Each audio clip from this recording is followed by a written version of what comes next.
అందరూ తెలుసు ఇలా గ్రామాల్లో అభివృద్ధి జరుగుతుందంటే మున్సిపాలిటీలో కానీ గ్రామాల్లో అభివృద్ధి జరుగుతుంటే కేంద్ర ప్రభుత్వ నిధులే, సంక్షేమ ఫలాలు అందుతున్నాయంటే కేంద్ర ప్రభుత్వం యొక్క సంక్షేమ ఫలాలే. కాబట్టి ఈ రాష్ట్రము ఆ రాష్ట్రము బీజేపీ ప్రభుత్వం ఉందా ఇంకో పార్టీ ప్రభుత్వం ఉందా ఇక్కడ చూస్తున్నాం. ఒక స్కీమ్ అనౌన్స్ చేసినామంటే అది దేశవ్యాప్తంగా అన్ని రాష్ట్రాల్లో అది ఆ స్కీమ్ అమలు అవుతుంది పేద ప్రజల కోసం. సరే, దాన్ని కొన్ని రాష్ట్రాలు డైవర్ట్ చేసే ప్రయత్నం చేస్తున్నాయి, నిధులను డైవర్ట్ చేసే ప్రయత్నం చేస్తున్నాయి. ఏ పథకానికి నిధులు ఇచ్చినా వాళ్ళకి అనుకూలంగా మార్చుకునే ప్రయత్నం చేస్తున్నారు. ఇవాళ మన జిల్లాలో కూడా మన రాష్ట్రంలో కూడా చాలా నిధులు డైవర్ట్ చేసే ప్రయత్నం చేస్తున్నారు. గత ప్రభుత్వం అయితే పూర్తిగా డైవర్ట్ చేసింది. ఈసారి మేము కూడా చాలా కంట్రోల్ చేస్తున్నాం కాబట్టి కేంద్రం కూడా పోయినసారి జరిగిన పరిణామాలను గుర్తుంచుకొని అన్ని రాష్ట్రాలతో సమన్వయం చేస్తున్నారు. ప్రతి డిపార్ట్మెంట్, ప్రతి మినిస్ట్రీ కూడా ప్రతి సంవత్సరం నిధులు కేటాయించినప్పుడు ఆ నిధులు ఆ రాష్ట్రాలు సద్వినియోగం చేసుకుంటున్నాయా, అదే పథకానికి అదే స్కీమ్కి ఉపయోగించుకుంటున్నాయా, కూడా డైవర్ట్ చేస్తుంటారా అని చెప్పి సీరియస్గా మానిటరింగ్ జరుగుతుంది సెంట్రల్ గవర్నమెంట్లో. ఎవరంటే మార్చే పని చేస్తే నెక్స్ట్ స్కీమ్ డబ్బులు ఇచ్చే ప్రయత్నం చేస్తలే మనం. ఇట్లా ఉండడం వల్లనే ఇవాళ ఇంత అభివృద్ధి ఇవాళ తెలంగాణ రాష్ట్రంలో కేంద్ర ప్రభుత్వం యొక్క సహకారంతో చేస్తుంది. రాష్ట్ర ప్రభుత్వం కూడా సహకరిస్తుంది. దానికి రాష్ట్ర ప్రభుత్వం కేంద్ర ప్రభుత్వం సహకరించకుంటే అభివృద్ధి సాధ్యం కాదు. నరేంద్ర మోడీ గారి ప్రభుత్వం ఏర్పడిన తర్వాత మీకు తెలుసు దేశవ్యాప్తంగా అనేక సంక్షేమ ఫలాలు అభివృద్ధి నిధులు ఇస్తున్న విషయం మనందరికీ తెలిసిందే. ఎందుకంటే ఇప్పటి కూడా ఆ వయసులో దేశ ప్రధానిగా ఉండి ప్రతిరోజు 18 గంటల పాటు శ్రమిస్తున్నటువంటి గొప్ప వ్యక్తి దేశ ప్రధాని. కాబట్టి అభివృద్ధి విషయంలో ఈ సంక్షేమం విషయంలో ఇక్కడ కూడా కాంప్రమైజ్ కారు. ఈ దిశ కమిటీ సమావేశంలో కూడా పార్లమెంట్ సభ్యులు పార్టీలకు అతీతంగా ఈ పార్టీ ఆ పార్టీ అని కాకుండా తప్పకుండా సమీక్ష చేయాల్సిందే, మాకు ఫీడ్బ్యాక్ ఇవ్వాల్సిందే. దాని ద్వారా ఇంకా మనం ఏం చేయగలుగుతాం, ప్రజలకు ఏ విధంగా చేరువగలుగుతాం, ప్రజల సమస్యలు ఏ విధంగా తీర్చామని చెప్పి ఆలోచనతో నరేంద్ర మోడీ గారి ప్రభుత్వం, కేంద్ర ప్రభుత్వం ఇవాళ ఈ కార్యక్రమాన్ని ముందుకు సాగించే ప్రయత్నం చేస్తున్నది. కరీంనగర్ స్మార్ట్ సిటీకి నేను ఎంపీ అయిన తర్వాత స్మార్ట్ సిటీకి 857 crores తీసుకొచ్చినాం మనం. అమృత్ 2కే కేవలం అమృత్ 2కు 147 crores ఇవాళ మనం తీసుకొచ్చాం. సమగ్రకు 80 crores వరకు వచ్చినాం. ఇలా పిఎం ఉషా నిధులు 8 crores 28 lakhs తీసుకొచ్చినాం. పిఎం ఉషా మహిళా డిగ్రీ కాలేజ్కు మనం 92 lakhs ఇచ్చినాం మనం. దాంతోపాటు పిఎం శ్రీ 15 crores 20 lakhs ఇచ్చినాం. ఇది ఏడాదికి. ఇవాళ కరీంనగర్, మన ఉస్నాబాద్, జమ్మికుంట, వేములవాడ వచ్చింది మేడం. హుజరాబాద్, ఉస్నాబాద్, వేములవాడ వీటికి సంబంధించి ఎన్ఎండిసి మనం ప్రపోజల్ తీసుకునే మేడం. హుజరాబాద్, జమ్మికుంట, ఉస్నాబాద్, వేములవాడ ఎన్ఎండిసి సంబంధించి మనం దాదాపు 5 crores rupees ఆల్రెడీ మనకు సిఎస్ఆర్ శాంక్షన్ అయ్యాయి. మనం అప్పుడు ఏం చేస్తామంటే అక్కడ ఉన్నటువంటి డాక్టర్స్ సిరిసిల్ల సూపరింటెండెంట్ వచ్చిరా, డిఎంహెచ్ వాడు సిరిసిల్ల చూసిరా మేడం? నిన్న వేములవాడకు వచ్చినాయా ఎక్విప్మెంట్స్ వచ్చినాయా ఆల్రెడీ ఎన్ఎండిసి సంబంధించి మనం ఆ వేములవాడ, సిరిసిల్ల, ఉస్నాబాద్, హుజరాబాద్ సంబంధించి అక్కడ డాక్టర్స్ని అప్పుడు మాట్లాడి ఆ హాస్పిటల్ నడవాలంటే మనకి ఏం కావాలి, పబ్లిక్ ఇబ్బంది కాకుండా ఊకే కరీంనగర్ రావడానికి పేద ప్రజలు ఇబ్బంది పడతారు. కాబట్టి అటువంటి ప్రయత్నం జరగకుండా అక్కడ పేద ప్రజలకు మనం సాయం చేయాలంటే ఏం చేయాలంటే వాళ్ళకు కొన్ని ఎక్విప్మెంట్స్ రాసిచ్చారు మనకు.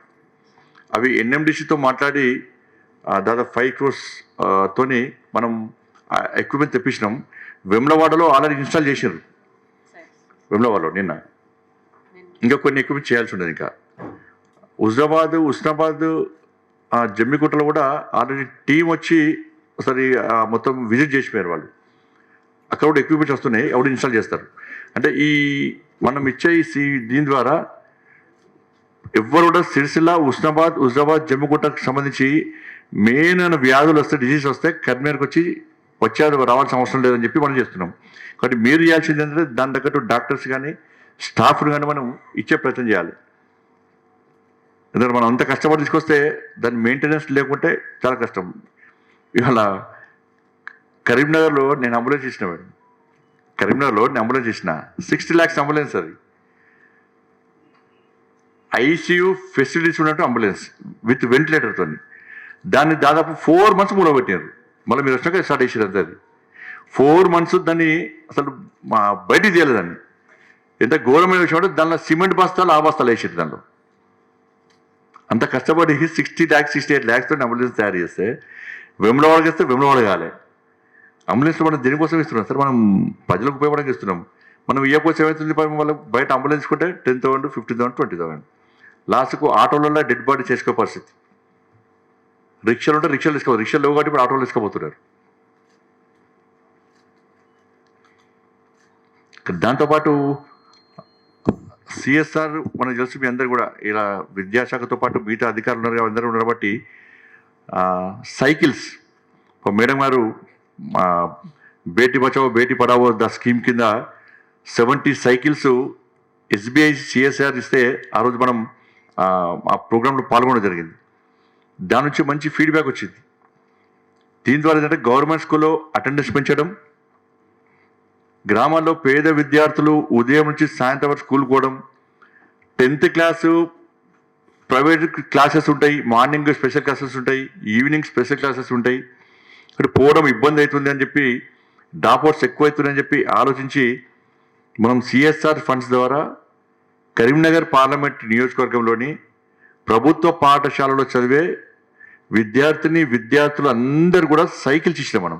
ఒక వెములవాడకు ఇంకా రావాల్సి ఉంటే కొంచెం ఫ్లడ్ ఎఫెక్ట్ వల్ల హర్యానా నుంచి సైకిల్ రావాల్సి ఉంటే కొంచెం అయినాయి. ఒక వెములవాడ కాన్ఫరెన్స్ మిగతా దాదాపు అన్ని స్కూళ్ళలో కూడా మనం దాదాపు 15,000 సైకిల్స్ ఇచ్చినాం మనం. 15,000 సైకిల్స్ దేశంలో ఎక్కడ ఇవ్వలే. ఇంకో 5,000 సైకిల్స్ బయట కొంచెం పేదవాళ్ళు వస్తే వాళ్ళకు కూడా ఇచ్చే ప్రయత్నం. దాదాపు 20,000 సైకిల్స్ మనం 6 months లోపల కరీంనగర్ పార్లమెంట్ నియోజకవర్గంలో పేద విద్యార్థులకు ఇష్టం. 20,000 సైకిల్స్ ఇవన్నీ కూడా అందరూ మీరు కూడా చూసారు. అందరూ కూడా ఆర్ఓబి కానీ మన రైల్వే స్టేషన్ చూడండి మీరు, రైల్వే స్టేషన్లో 29 crores తోని రైల్వే స్టేషన్ను పూర్తిగా మనం ఆధునీకరించే ప్రయత్నం చేస్తాం. సిఆర్ఎఫ్ ఫండ్స్ తెలంగాణకు గత సంవత్సరం సిఎస్ఆర్ ఫండ్ సిఆర్ఎఫ్ఐ ఫండ్స్ సిఆర్ఎఫ్ని 800 crores ఇస్తే కరీంనగర్ పార్లమెంట్ నియోజకవర్గానికి 319 crores కరీంనగర్ పార్లమెంట్ వచ్చాం పోయినసారి.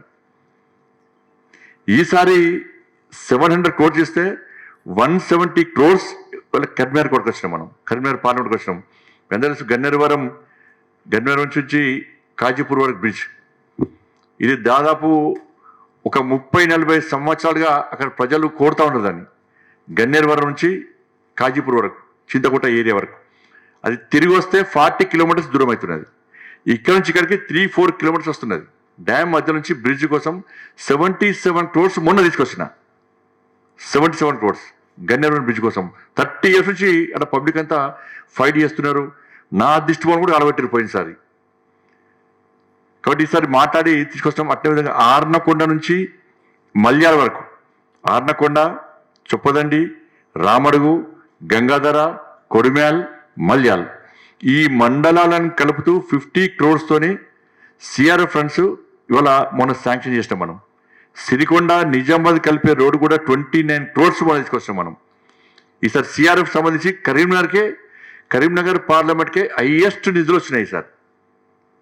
సిఆర్ఎఫ్లో తెలంగాణలో హైయెస్ట్ కరీంనగర్కే. ఎక్కువ బడ్జెట్ ఇచ్చింది కూడా మనకే 77 crores. ఇక్కడ సడక్ యోజన విషయంలో కానీ ఈజీఎస్ విషయంలో కానీ మనం ఎక్కువ నిధులు తీసుకొచ్చే ప్రయత్నం కరీంనగర్ చేస్తున్నాం.